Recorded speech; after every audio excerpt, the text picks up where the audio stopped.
What's up, everybody? Welcome back to Team Fish Knuckles YouTube channel. First of all, this week's gonna be kind of weird. I know we're starting a video on Wednesday, and then we'll have a video probably Thursday and Friday, Monday, Tuesday. For those who don't know, this past weekend I was actually in Charlotte, North Carolina playing, and in this coming weekend I'm going to Portland Regionals.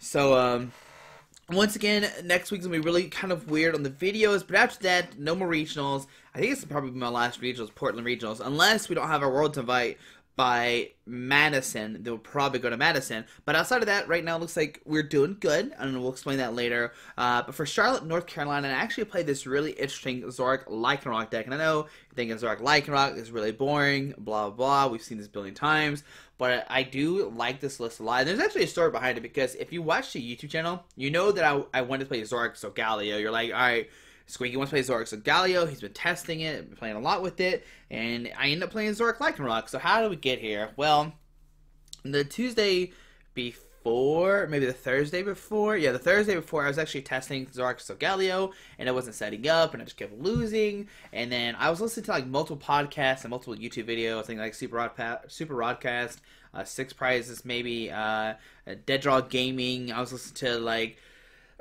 the interview videos with like the Emerald Break, I think is when I was watching, just all these different things that were like talking about different decks. And one deck that kept popping up was Zoroark Lycanroc, and I really liked this deck a lot before, because I won a cup with this. I won a cup with it, so I'm very experienced with it, and it's a very like consistent deck, and that was my game plan going into regionals. It's like, hey, I want a deck that's super consistent, because you have to go 21 points. It's a big regionals, you have to get 7 wins, and that's why I decided to play the Zoroark Lycanroc deck. Just very consistent, very and stuff like that.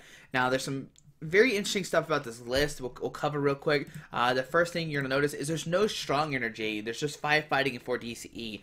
Well, the point of this is turn 1, you want to get energy on the Rockruff. You want to get the energy on Rockruff. If you put a strong energy, you have a chance to be enhanced hammer off, which is why I decided to put the fighting on there. Like, hey, you get to put in the fighting on the Rockruff. And realistically, like, the strong energy just changes too much stuff. Like, it does change some 20 damage numbers, but for the most part, it really doesn't change too much. So I was fine with just having the 5 fighting, really not care about the strong. We play Kukui, we play Choice, we have other ways to boost our damage.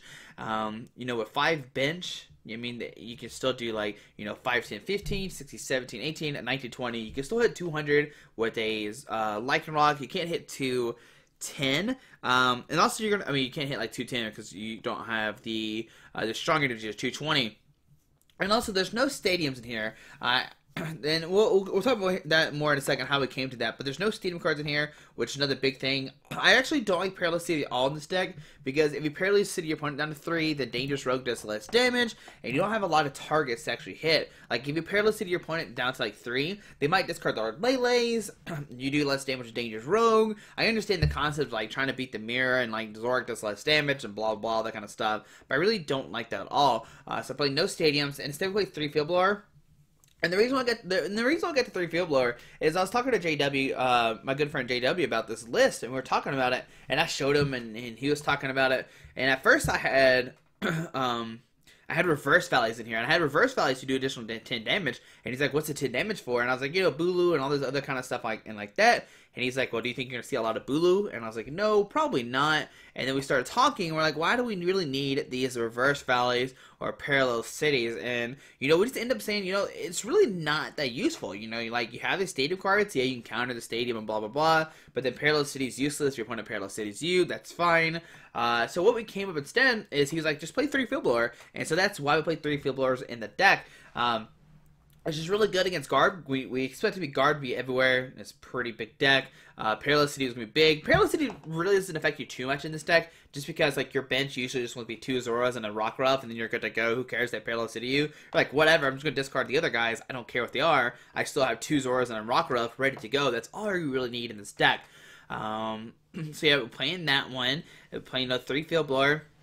And also another thing is we're playing 2 Evo Soda. The night before when I was testing this deck, I was testing this Kevin Baxter, and we were talking about the list and stuff like that. Kevin Baxter's like, "Why don't you have Evo Sodas here?"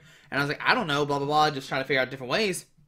And we came up like, we came out to figure out like, if Zoroark Listpod plays Evo Sodas, why don't we play Evo Sodas? Now, part of the reasoning is because you don't want to Evo Soda Rockruff to Lycanroc, and I understand that completely. But what's really good is just getting Zoroark out. Like, if you get more Zoroarks than your opponent in the mirror, then you're winning because you have more Zoroarks. So with the 2 Eva Sodas and 4 Ultra Balls, you can easily find your Zoroarks over and over again. There's no Mind Jack in here as well because when I was testing, you could put down the Mind Jack and be like, all right, it's cool, I took a knockout, but what's after this? What is it good for afterwards? And what happened was you just had this Zoroark that you wish was a Zoroark GX, and so that's why we decided not to play any Zoroarks. We just played straight Zoroark GXs instead, which I think is fine overall. I actually played the corner Rockruff, you know, obviously no promo. And the reason behind this is I really don't see the point of the promo. The corner does some very interesting things. You can corner like an active, and they have to like goose them around it, which means your Rockruff still has a fighting energy, which is really nice. So that's why I decided to play just the corners. Just, you know, that's just really good. It's just really good overall. So yeah, playing just the corner Rockruffs, no promos. I mean, you do lose the Hoopa, which is fine. I didn't expect too many Hoopa decks. We'll take the one loss, whatever. And yeah, that's pretty much the deck. I mean, there's nothing else really too much to cover. Kikui does an additional 20 damage, knock on top of your Lele's, and that's pretty much it. I talked to Jared Weiss about the deck. I talked to JW about the deck, Kevin Baxter about the deck. All these people have helped me a lot. Yeah. Jared would end up playing a similar deck, a little bit different. He played some, like a Devoured Field and some other stuff in his deck. I don't think he played, I think he played like 1 Eva Soda, not the 2.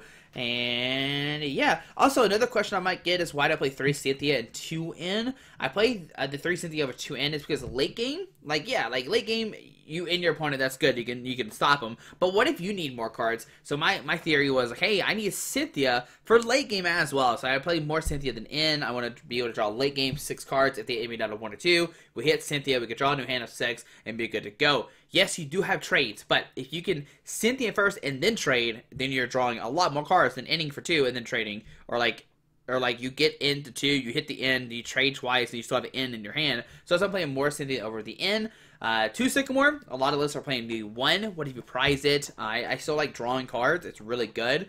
Enhanced Hammer is really good against, like, you know, DCE, so you can punish the mirror. Really nice. We were contemplating cutting it, and the JW was like, well, you need a way to get back, because one thing you can always do is, like, Enhanced Hammer puzzle for Enhanced Hammer, and just kind of turn down your opponent. Mew's really good for Buzzwole. Also, it's really cool just to power up a Mew. Just put a fighting energy on Mew, and at any moment you can use, like, Claw Slash or Dangerous Rogue. You can use Riotous Beating. You can use a multi-switch, bring it from the bench to the active. And so it's a really good thing. Also, shout out to Jared, because he told me to play, he convinced me to play multi-switch over that. I think Kevin did too. Both are very heavily on the multi-switch, instead of the, sorry. We played it over the Energy Lotto, so we played the multi-switch over the Energy Lotto, which is really nice. And yeah, that's going to be pretty much the deck. So let's go over our matches real quick. The vlog that's coming out tomorrow talks a lot about the matches, for sure. But we played, let's see. So we played day 1, and you can tell by the title, I got 12th place. So congratulations to me, or thank you guys, I don't know. That's even weird to say congratulations to myself. I don't know. But we end up getting 12th, and we'll go over how that happened and everything like that. I want to give a big thank you to everybody who helped me with the list as well. Like I said, pretty much it was like Kevin Baxter, Jared Weiss, JW Creewall. Those 3 guys right there, pretty much the big 3 to help me out a lot with the list. Just some minor changes. This is very similar to the top 8 list that in Collinsville, but I mean, there's no strong energies. There's Eva Sodas. There's, I think I played multi-switch. There's another Sycamore. It's just a little small stuff in the deck that I like a lot more than the other list. So let's go over the deck. Let's go see our wins. So we start round 1 playing against Gibson Archer. He's playing a Zoroark. I think it's more like Guardy Zoroark, not Zoroark Guardy. But he couldn't get set up. He couldn't get his Guardies out, his routes. I mean, it's a very hard matchup just because, like, if he gets set up, it's hard to deal with the Gardevoirs are really punishing and stuff like that. But, I mean, and like I said, most of these are kind of fuzzy. I did record a lot of the vlog of me talking about this. I kind of just want to show the deck off today and talk about it a little bit. But the vlog will have a lot more detail because I recorded right after we played the game.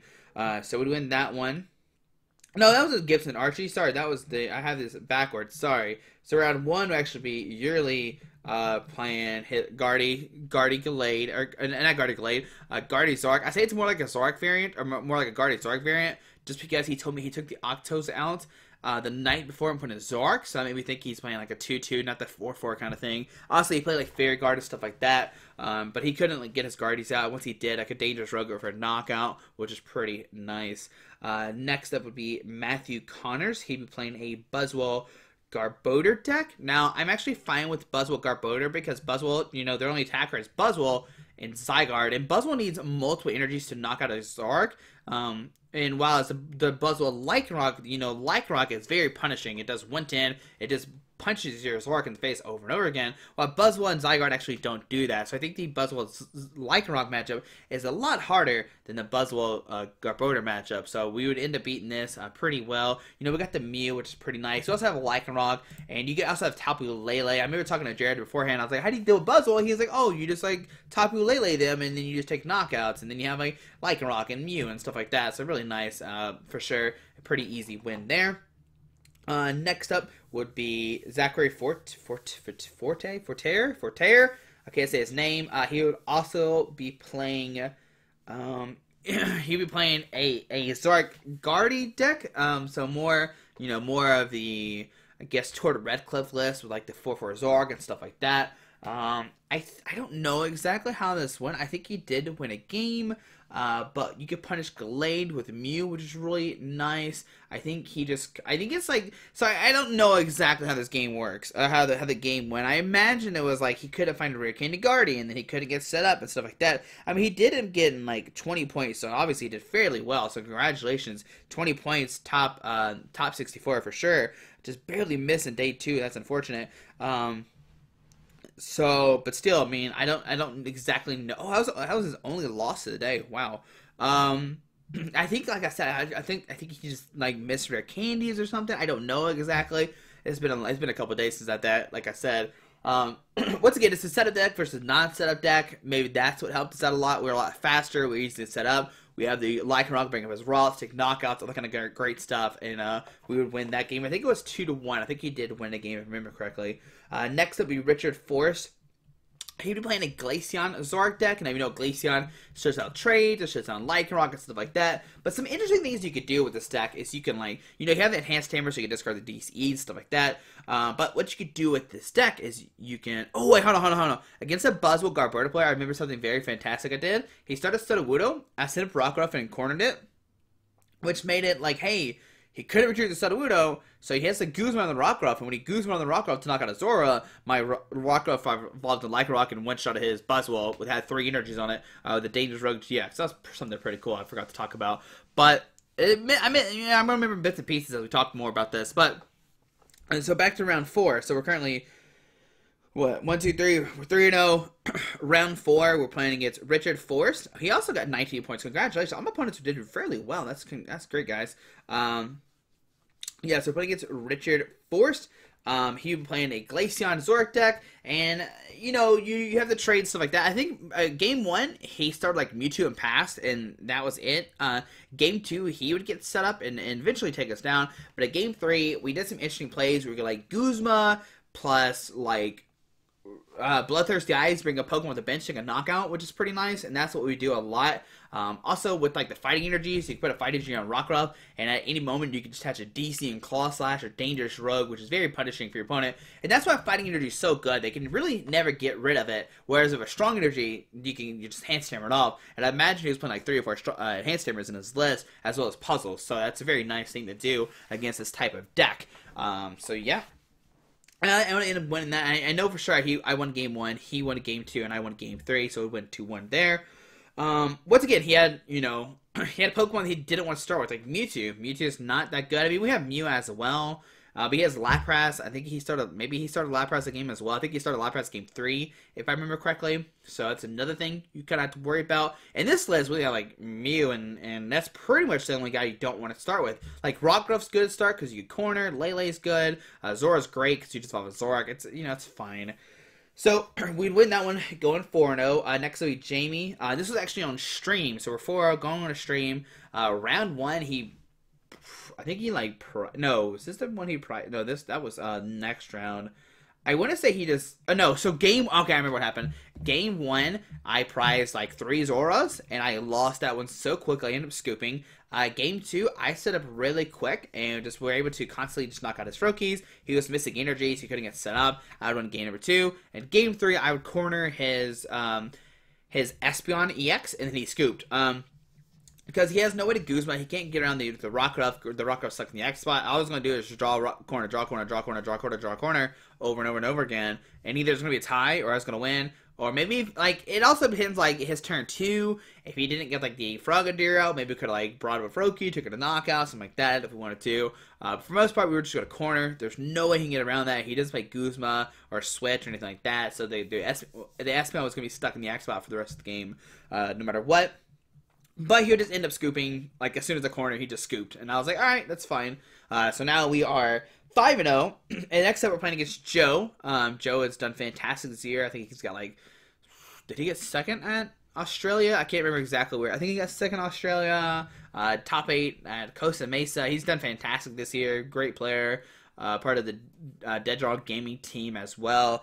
But he was also playing Frogs. He hit 2 Frogs back-to-back. I was like, wow, 2 Frogs back-to-back. But game 1, he prized like 2 or 3 Frogadier, so we win that one. And then game 2 and 3, he just set up and just, like, destroyed me. It was no competition at all. It's just so bad. Like, Shadow Stitching, and it's just hard to deal. It's hard to, like, knock out a Greninja break as well, and like it's hard to knock out a Greninja because they have 130 HP. There's really no way you can do 130 unless you Kukui with a Zoroark. You don't play Strong Energy, so Claw Slash never does 130 as well. But he played multiple Enhanced Hammer, so that probably wouldn't matter anyway. He would end up winning this one 1-2, and so we take our first loss of the day. So we are 5-1, still very happy. Next up was against Yuvrag. What was he playing? Let's see here. Let me look and see, guys. What was he playing? Oh, okay, I remember. He was playing Dustmane Magnezone. That's what it was. And I remember this one went to game 3. Game 1, he never got set up, and you know, he targets Magnemites, and once he does get a Magnezone out, you can like Dangerous Rogue it for a knockout. Then he has no way to get Magnezones out. You can start punishing him and be good to go that way. Game 2, he got set up so quick. He got like double raking Magnezones, something crazy like that. Game 3, like, so game 2 finished, and I was like, alright, we can't tie. And I probably played the fastest game Pokemon ever. I just remembered that, like, we had like maybe 10 minutes left, and I was just flying. I was just like drawing cards and like going really fast because like we can't tie, we can't tie, we can't tie, we can't tie, we can't tie, we can't tie, because you still have to win the next 3 rounds because this is like what, this is round 6. I think if I remember correctly, it should be round number 6 at this point, or 6 or 7. So yeah, this is round 8. No, wait. Round 7, it's round 7, because we're 5-1, and you have to win 2 of the next 3 to make cut, right? So you can't tie. If you tie again, you have to win the next 2. So I was like, we can't tie, we can't tie, we can't tie. And I would play really fast. And I would eventually win. He just didn't get set up a time. He just didn't draw hot. And that's what happens once again with these stage 2 decks. They just draw hot. We're really consistent. We're not going to miss stuff. We have Evo Sodas. We have Ultra Balls. We're going to set up and take knockouts and be good to go. So we'd win that one, bringing us at 6-1. That's around 7. And then next, so we're like, all right, so 6-1. We got to win 1 of the next 2, and we're cut. We're looking good. We get 1 of the next 2, and I get paired against my friend Kyle. And Kyle is playing Sylveon. And there's pretty much no way we could beat Sylveon because he plays Hoopa. And Hoopa, we have no answer for. Hoopa, it's just Hoopa. Makes it where your EX and GX don't hurt it. We do have the Rock Ruff with the Wild Kick. Spoiler, Wild Kick will go 1-8 in game 2. I did knock out 2 Sylveons game 1, but then he put down a Hoopa. And then I lost. So it's so bad. Like, maybe you could, like, in the way you kind of beat it, and I tried my best, is you in him. Like, he Magic Grip Mr. 3, like, no in, and you try to, like, you know, in him. He doesn't have good cards. You take a knockout or something, but that didn't work, obviously. It didn't work. He would even beat me 2-0, but it was a lot of fun. Like, if you're around the top tables and you saw me playing, we had a lot of fun. I had probably my favorite games in a long time. Just having fun, goofing around, playing against a good friend. I mean, I knew, like, when I got paired, I was like, oh, man, we lost. Well, we got to win round number 9 now. And that's what would happen. So next up was round number 9. Playing against Nicholas Green. Now Nicholas is playing a Ho-Oh Kiawe deck, and like a very aggressive like Ho-Oh Kiawe deck. Like I don't think he even played Max Elixirs. He just played like maybe 4 Kiawe. Ho-Oh, he played a Salazzle GX, all that kind of good stuff. What you kind of do with this game against any Ho-Oh deck is you purposely try to attach a DCE to Lele. Like if you win the coin flip, you're good. If you don't win the coin flip, you're probably going to lose. And we would win the coin flip, unfortunately, for my opponent. One thing you do is put a DCE anywhere on the board, and then at any moment, like let's say he Kiawe's into a Ho-Oh, and the Ho-Oh is in the act spot, right, with 4 energies. If you attach a DC anywhere on the board, you can then retreat the active to a Tapu Lele, multi-switch, or just like have the energy already attached to Lele, attach a DC, a Choice Band. That is now enough to knock out a Ho-Oh GX. They got 4, 5, 6, 7, 8. That's 160. Plus Choice Band is 190, and you kind of just take their energies off the board that way. Really, really good way to kind of win the games there. I don't really remember much about these games. I think that like Ho-Oh Kiawe is a very favorable for us because once you knock out their one Ho-Oh, they really can't do too much. They can like Nitro Tank or something like that. But then you can like Claw Slash them for a knockout or something cute like that. I really don't remember this games too much. I know it went to game 3. Because game 2 he Kiawe'd first and then he blew me up before I get set up. And that's kind of the thing. During game 2 he would target my Lele and stuff like that. I remember Mew was very clutch because Mew can copy any attacks in the field. So I didn't have a Tapu Lele in my field, but my opponent had a Tapu Lele in his field, so I could versatile to copy his Tapu Lele for energy drive for a knockout, which is pretty amazing. So we ended up winning that one 2-1 and making it to day 2, going 7-2, which is the exact numbers you need to make day number 2. I'm very pumped, very excited. Haven't made day 2 in such a long time at regional. I think it's been like 2013, 2014 since I made regionals.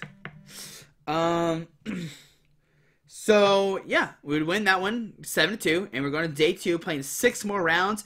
It looks like you had to get 34 points to make cuts. 34 is like the guaranteed spot, so we need like 11 more points. So like 3, 6, 9, like 302 or something like that. That can make cut. Yeah, 302, 312. That can make cut. Maybe 411. That can make like just winning 4 games is gonna get you cut no matter what because you need 34 points. So game number 1, we play against Anthony playing a Buzzwole Lycanroc deck, and like I said earlier, Buzzwole Lycanroc is a very scarier match because they have the Lycanroc, and Lycanroc just punishes your Zoroark. It does 110. It kind of just bops you and knocks you out. I think he ended up winning like both games. Maybe he 2'd me really quick. I can't remember too much. I remember this is the key thing I remember about both these games. I would end up to like 2 cards, like 1 or 2 cards, and both times he'd hit like the last Max Elixir left in his deck, hit the energy, hit the Max Elixir and take a knockout. I do think I did win a game though. I really do think I won at least 1 game. I remember there's a key turn.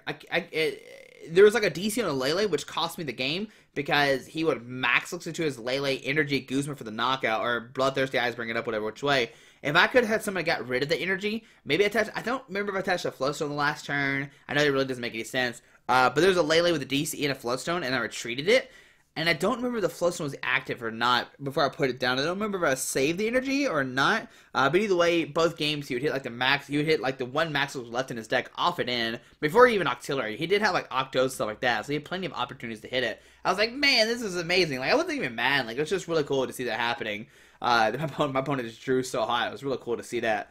Next up, we play against Samuel Fontanaz, playing a Dustmane Magnezone deck. Now, once again, this is a very hard matchup because if they get Drake-Any, Magnezone, it's very hard to deal with. Dustmane has 190 HP. You can maybe Danger Stroke once, but once you do that, you really don't take knockouts. So the game plan here is to knock out Magnemites. It didn't work. It didn't work at all. I'd take a swift 0-2. So we started the day off 0-2. I'm like, man, what is going on? We started 0-2. This is not what we need to do. No. Winning 4 games doesn't get you 34, just to let you know, guys. Josh is silly with math. I have to go 401 or 401. Yeah, you have to go 401 to get 34. Sorry. Math is hard because we did go. Well, no spoilers. We'll talk about it here in a second. So next up, we're playing against Alex Smetna, playing a Zoroark Lycanroc deck. My first Zoroark Lycanroc, it's probably like one of the most played decks over the whole tournament, and we only played 1 during the whole weekend. That is insane to think about. Basically what happened is game 1, he didn't set up, game 2, I didn't set up, and game 3, he didn't set up, and that's how it went, unfortunately. There's nothing. I bet Alex would agree with that. I just think that was it. Like that was the games. Maybe yeah, that was it. So that's how that game went. Which is very silly to say, but that's literally what happened. So we win that one. So we took our first win of the game. So we're 1-2 starting the day 2. Next up, we're playing against Eddie North. Eddie North. Let me make sure. I think I remember what he's playing. He is playing. I want to say it was. Yeah, so it was so not so Galio. It was Dustmane, Zoroark, Magnezones. Like man, another Magnezones Zoroark deck. But this one, hey, I mean, there's another Magnezone Dustmane deck. But this time, you know, he's playing Zoroarks. He's trying to be more consistent. He's not playing as many Magnemites. So that's good. And this game, we were just targeting like his Magnemites, which is very nice. He couldn't get the Magnezone loss online. I remember like game 1 and game 3, he had like the worst draws ever. I remember game 1, he just had terrible draws. Game 2, he set up. I remember it was like, I think game 2 was actually pretty close though. But game 3, once again, he just wouldn't get set up. We target his Magnemite, stuff like that. Which is why this deck's so good. You have like the Bloodthirsty Ice Bringer with his Magnemites. You got Guzmas. You have so many ways to punish those Magnemites. Which is why I like this deck so much. Like you just like have the capability of just knocking out whoever you want to, whenever you want to. Which is really, really strong. So we win that one.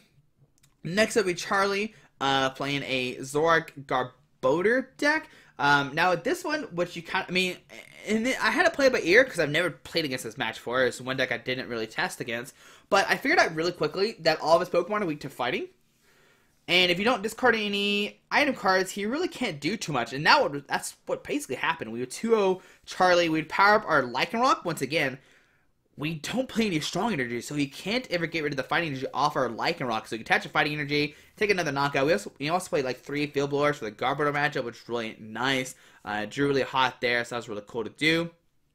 And he played Tauros. So against Tauros, like if you're a Zoroark player, you just swing into it blindly, which is pretty silly if you do that. But what we do instead is like just put a fighting energy on Zoroark, and then we can start taking knockouts. What was cool about Charlie's deck, though, is that the Tauros could do 60 damage to knock out whoever he wants to, and that's what he kind of did a little bit. He kind of like was like Guzman and knocking out my Rockruffs where they can Lycanrocs, but once we get the one Lycanroc online, it's really good for us because we can, you know, take a knock out of the Tauros, you pop you with Lele, you can maybe knock out the Lele with like a Zoroark and Kukui player or something, maybe Dangerous Rogue or something like that. But while you're doing that, you have another chance to power up the bench Lycanroc, so that's pretty nice. Also, I remember game 1 and day 2 we did win game.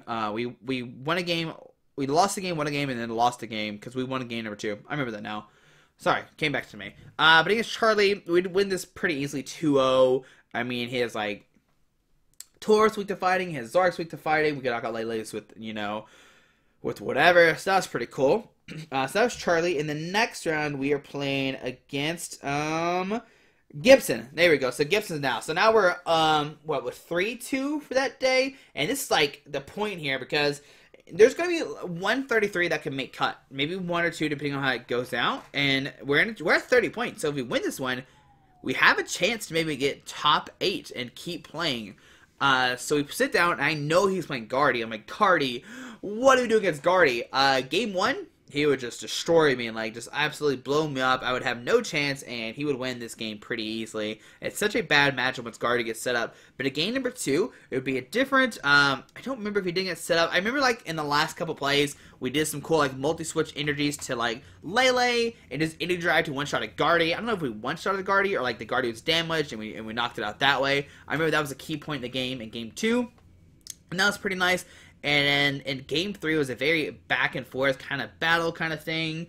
We would knock out his Glades of Mew, then he could bob our Mews back and stuff like that. It was a pretty good game, but we would eventually come out on top. I remember like the last turn of the game, it was like, it literally came down to like, alright, does he have game now? No? Do I have game? Yes, I do have game. So that's kind of how it was. It was like a back and forth kind of bloodbath. It was a really good game. I unfortunately can't remember a lot about it. I was just so pumped that I won. And I just don't remember a lot about the game. I remember there was a lot of people watching. It was very intense. And we would take down the Guardy deck, playing this Zoroark Lycanroc deck with no strong energies. Oh my goodness. Which is very hard to do because, you know, Guardy has so much HP, and you really can't one-shot it. And they can just one-shot you over and over again. So that was a lot of fun for sure. But we would go look at the pairings, and unfortunately we get 12th. We would be the lowest 33-pointer, unfortunately. But still, 12 plays out of like 800-something Masters. It's fantastic. We got 80 points. So now we're sitting at 302. We just need 98 points left for a Worlds invite, which is fine. We haven't had any cups this quarter yet. We have this quarter and next quarter. Also, we got Portland coming up. Maybe get some more points there. And I think we're looking great for Worlds right now, guys. So there you go. There's my story about Zoroark Lycanroc. I know the details are very far and few with like how the matches went, but I think in the vlog I cover a lot more. More of it, most of it's just me just being pumped and like super excited that I'm doing so well. Because I mean, we went 11-4 for the weekend. We've only lost 4 times, no ties. We are not tying here, guys. We're not considering we ain't tying. We ain't tying. I hate tying. I hate tying so much. So we'll make sure we're not tying. I mean, you know, the Greninja and Guardian. I mean, the Greninja and the Sylveon like auto losses. The Buzzgarb was very, very. I mean, the Buzzwole Lycanroc was very, very close. Like I said, both games came down. I got into the 2 and he just hit like everything. Can't complain about that. That's what happens. The Dustmane Magnezone guy just drew harder than the sun. But besides that, we drew harder than everybody else. Like I said, we're playing 4-4 Zoroark, 2 Eva Soda. We're good. We're gonna be set up, and that's gonna be our video, guys. But yep, there we go. There is the Buzzwole Lycanroc. I'm not Buzzwole. This is not Buzzwole, Josh. This is Zoroark Lycanroc. Like I said, next weekend we got Portland coming up. We might play the same 60. Don't see why not. The new Lucario is legal. Lucario GX. I actually have one I can show off. Let's see. Can I show off this Lucario GX or not? Let's see. Lucario. I'll be helping my Pokemon, right? Right, guys? Lucario. Show not owned. There it is. This is new Lucario GX. It's got the Aurora Strike. And this Pokemon evolved from Riolu during this turn. This tag does 90 more damage. So 120. It also has Kinkterus Beatdown. Does 30 damage for each damage counter on this Pokemon. But the key thing here is to know he's weak to Psychic. So you're just going to punish him with Mew. Also, you can just not attack into Lucario and be fine. Because if you knock out the Riolus, they can never go for Aurora Strike because they have no Riolus to evolve into Lucario to take a knockout. So I think it's actually a fine matchup. Some people are hyping up Lucario Zoroark. I don't think it's that good of a deck. I would definitely just play Lycanroc over the Lucario any day of the week. Yeah, so there we go. There is my version of Zoroark Lycanroc, a very interesting version that nobody's really played before. I mean, as soon as I did this, like as soon as I published the list, people were like, oh, I thought about playing No Strong Energies. I guess they just never did. I don't know. But yeah, try the deck out. It's a lot of fun. It's really good. You don't have to worry about like your strong energies being enhanced from away. You can attach a fighting energy anywhere turn 1. You got the multi-switch, which is very clutch. And yeah, there we go, guys. Well, hope you enjoyed this video. Thanks for watching. Hit that subscribe button. I'm sorry that this week and next week are going to be very different video-wise, but still, try to pump out as much content as we can while we're traveling and having fun. But guys, hope you enjoyed this video. Thanks for watching. Have a great Wednesday, and we'll see you tomorrow. Alrighty, bye.